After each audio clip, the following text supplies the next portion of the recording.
Buongiorno e benvenuti a Cosa c'è di nuovo, notizie dal web e non solo, di oggi mercoledì 10 agosto.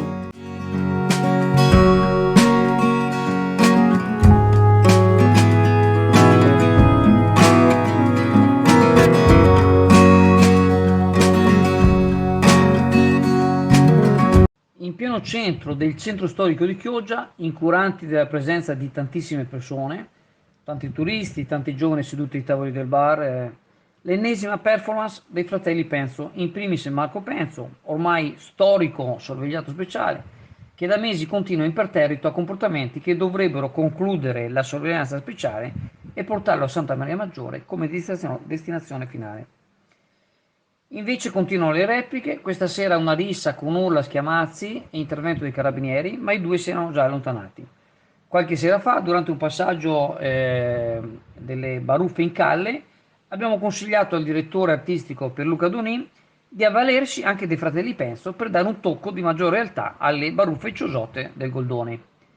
In realtà non c'è proprio nulla da scherzare, si tratta di personaggi pericolosi che già in passato hanno picchiato anziani che hanno riportato fratture alle costole.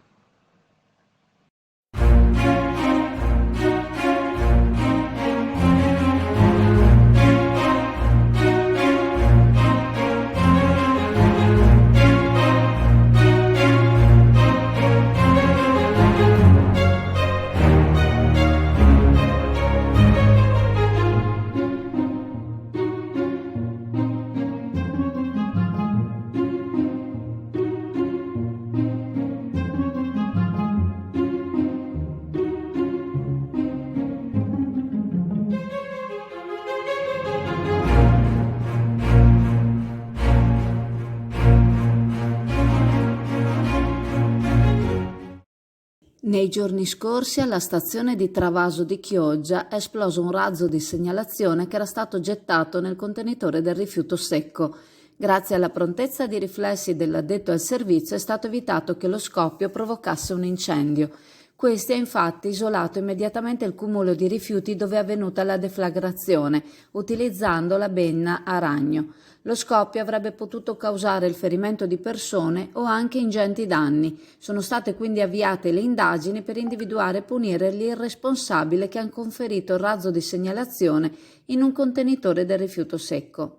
L'abbandonare razzi di segnalazione rappresenta un grave pericolo per gli addetti agli impianti e per chi raccoglie e maneggia i rifiuti, ma non solo. I razzi potrebbero esplodere o incendiarsi sia prima che durante le operazioni di svuotamento, mettendo così in pericolo anche chi si dovesse trovare nei paraggi dei cassonetti o dei contenitori dove sono stati gettati. Veritas ricorda che è assolutamente vietato lasciare in strada o gettare tra i rifiuti o nei cassonetti razzi, articoli pirotecnici o altri materiali esplosivi. Inoltre gli ecocentri e gli ecomobili di Veritas non sono autorizzati a ritirarli. Gli articoli pirotecnici, razzi di segnalazione compresi, scaduti o non utilizzati, devono essere consegnati ai rivenditori che hanno l'obbligo di ritirarli gratuitamente.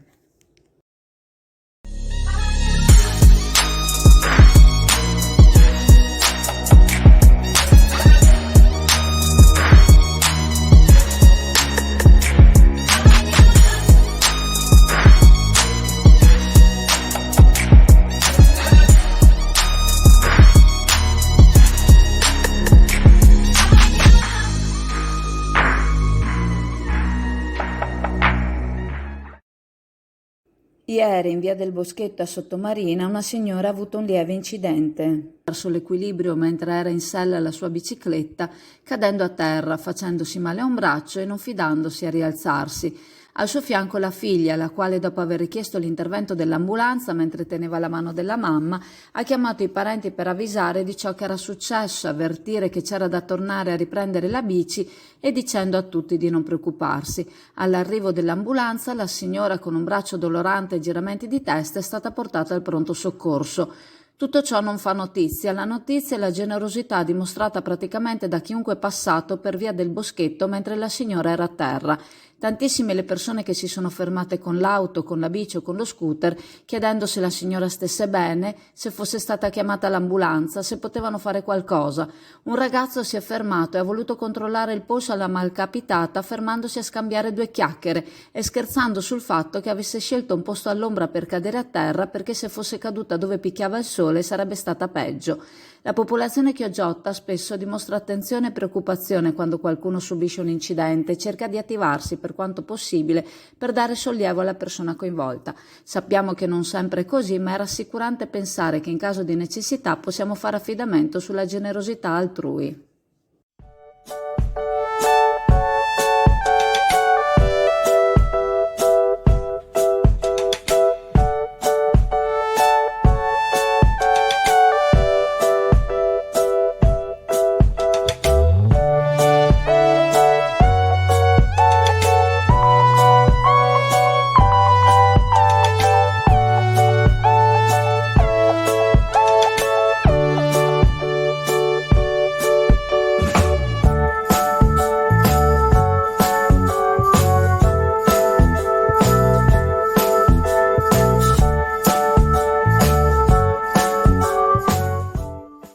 La Giunta regionale del Veneto, su proposta della vicepresidente e assessore alle infrastrutture e trasporti Elisa De Berti, ha approvato un accordo di programma che vede coinvolti Regione, Veneto Strade, Infrastrutture Venete ed Ente Parco Delta del Po, con l'obiettivo di potenziare l'attrattività turistica dell'area del Delta del Po, dando attuazione a quanto previsto dal Piano Nazionale Ripresa e Resilienza.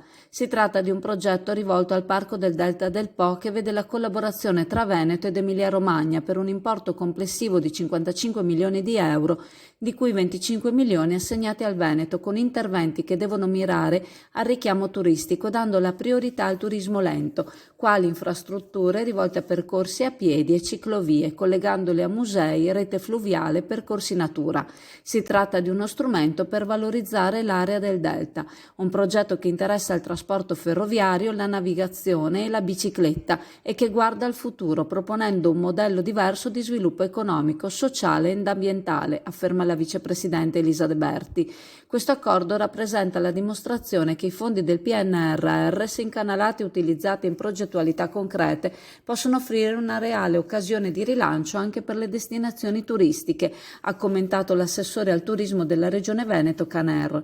Per la realizzazione degli interventi, che prevedono investimenti per un totale di 25 milioni di euro per la Regione Veneto, la Regione ha individuato in Veneto Strade e Infrastrutture Venete i soggetti attuatori.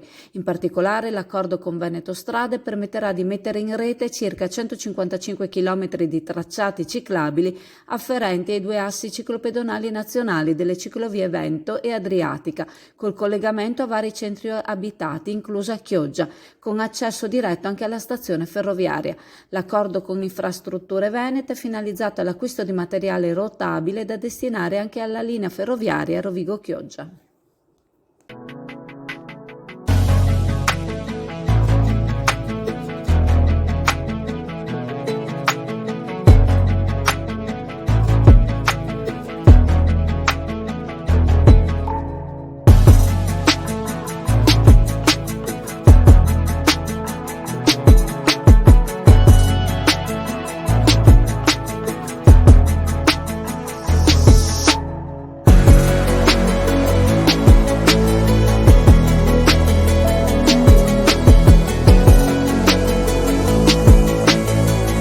A Rovigo, nel primo pomeriggio di lunedì, veniva diramata una segnalazione da parte del titolare di un locale di somministrazione del centro città, il Piccolo Bar. Si era presentato un cittadino straniero in evidente stato di alterazione psicofisica, al quale, con atteggiamento molesto, chiedeva da bere al titolare, che si rifiutava visto che l'uomo era già palesemente ubriaco. Quest'ultimo aveva anche cominciato a offendere gli altri avventori del locale. All'arrivo della pattuglia della Polizia di Stato, il cittadino di nazionalità nigeriana ha cominciato a inveire nei confronti degli agenti e alla richiesta di mostrare i documenti si è scagliato contro di loro, dando vita a una colluttazione e mordendo la mano di uno dei poliziotti. L'uomo è stato quindi bloccato, reso inoffensivo e arrestato per violenza, resistenza e lesioni a pubblico ufficiale.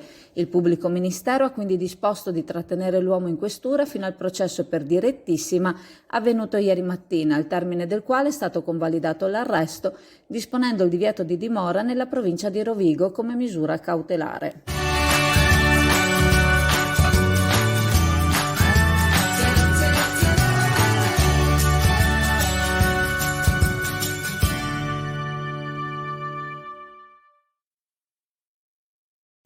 Ricordandovi che la farmacia di turno oggi, mercoledì 10 agosto, è la farmacia San Michele in via Padre Emilio Venturini, vi ringrazio, vi saluto e se volete ci vediamo in negozio alla cartoleria Pegaso a Borgo San Giovanni. Ciao a tutti!